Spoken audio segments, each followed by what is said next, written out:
Welcome to the Backyard Professor Chess videos. I feel terrible about interrupting your regularly scheduled program of watching the waste of time television, but I will get over it because I have another fabulous chess game to show you guys.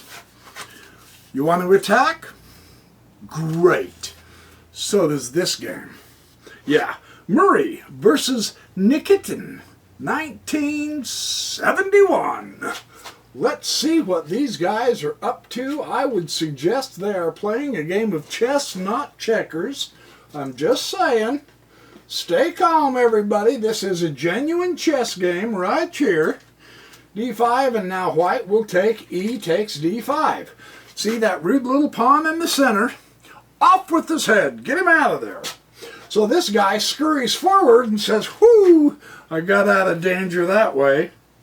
And the D3 pawn comes up and says, en garde, monsieur.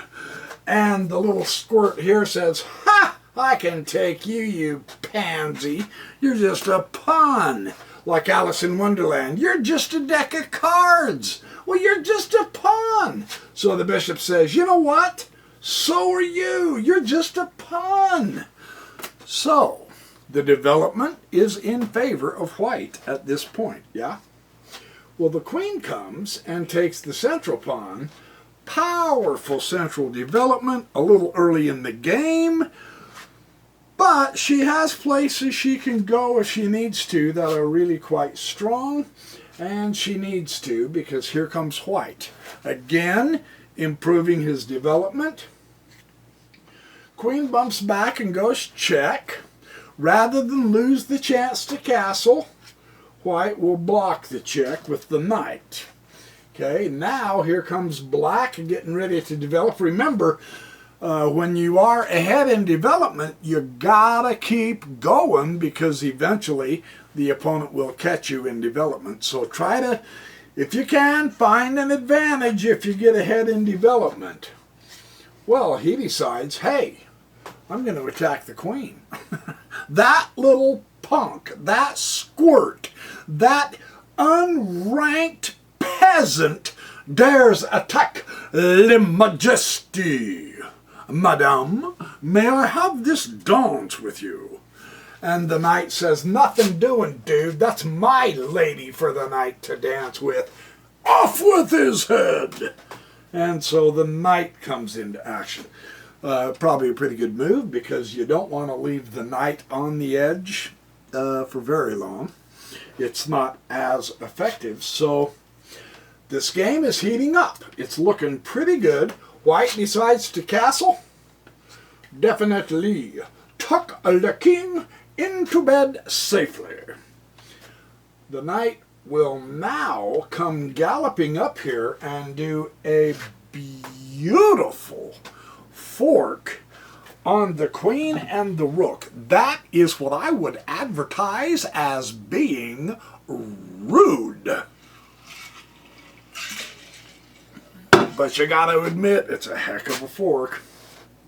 So, white says, yeah, well, all right, I'm gonna take you with the bishop and the queen. So now white is forced to lose his bishop pair, and notice that the board is open. So, you know, keep our eyes on little ideas like that. That could play into this game. Though black's bishops are not developed yet, he does have both of them on a very wide open board, and he's got white in check. That's not a problem. White will dodge out of check. What does he do? Absolutely. Let's get the bishops in here. Very good on black's part. Now the knight will jump up to here. The last thing you want is the bishop to come down here and start wiping out your kingside, right? So he's gonna stick his knight in that game right now.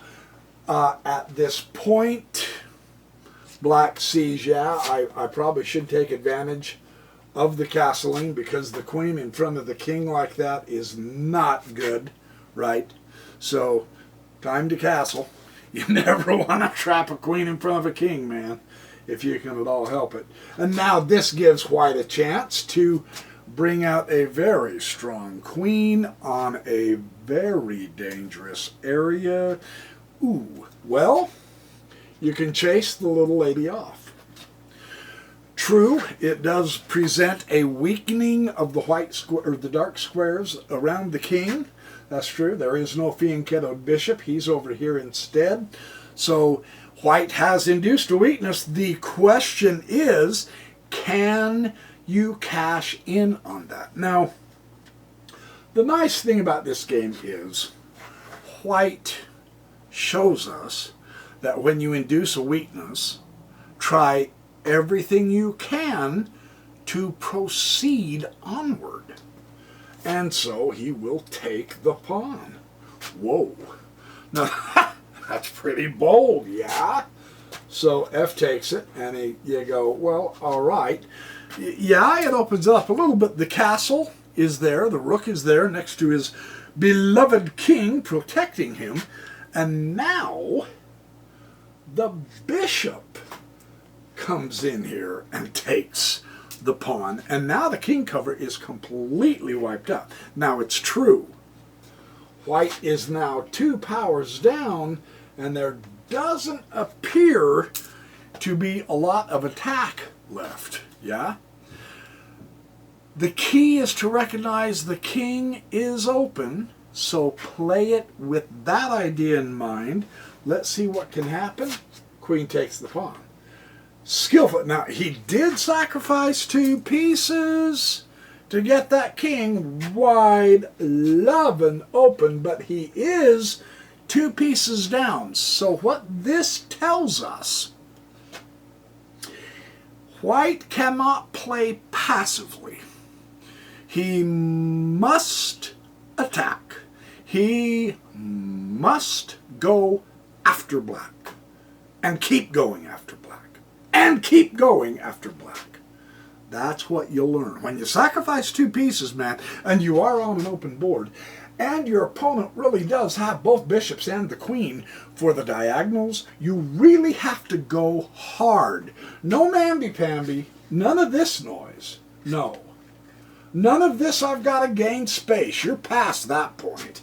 That is a waste of time. Don't do that. What do you do? Get the knight up here. You do still have 2 developed pieces. Tickle the queen. Force him to move a piece he doesn't want to move. However, look at what black does now. Really, a decent attempt. Take away the attackers. Your king is open, so that's not a bad strategy. Take away the opponent's pieces. Pronto, quick, mucho, hustle, right? So that wasn't bad. That's not a bad defense by black. And now, this game is nip and tuck, yeah? This can go either way. Either one of them makes a false move, and they're in trouble, and black shows. So what do? You're 1 move away from checkmate here. What do? Do you attempt to rally the troops back to threaten the... Do you try to exchange queens? No. No. You're way too far down in pieces. Powers, right?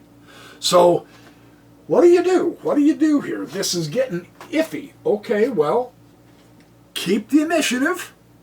Keep the initiative. You gotta keep attacking. The king is open after all, right? King a6, king g8, knight f6 check, and now this is looking better. You notice because he kept the pressure up, because he kept bumping the king, right? Now he's got this file that's going to work in his favor. Yeah, because the queen is closing the king down, right? So now white has a potential help here. King f7. Don't blow it here because you are only 1 move away from checkmate yourself, right? So that's telling us you must carry on with checking the king, because otherwise the queen checkmates you. So this is a very, very cool looking nip and tuck game, right? So, check. Yeah. Keep the initiative. Keep the initiative. King will come to e6. Okay. Okay, now don't get excited yet. Hold on. Queen to g8. Check. King has to come back to e7, and that's the key right there. He only had one square. And now you can checkmate him. So that's a real fun, important game to show us. One, you can attack the king, and you can open up the king. When you do so, you have announced, I'm going to play offensive attack chess, so you must make every move count. You can't waste any moves whatsoever, and white did that really, really well. That was one of the reasons why I wanted to show you this superb little game. A good attack game showing that once you begin, you really are committed. He threw everything he had at the king to open him up. In the process, he went way down, sacrificing 2 pieces for 2 pawns. So that meant, by logic, relentless attacking. And that's what he did. So that's a wonderful illustrated game. Remember, Thanksgiving is really close. So I hope you guys have a fantastic Thanksgiving. Be good, do well, have fun, work hard, make friends, eat well. Happy Thanksgiving here in America, at least. I hope the whole rest of the world can enjoy their thanks and share their thanks with each other too. And I will see you in the next Backyard Professor Chess videos.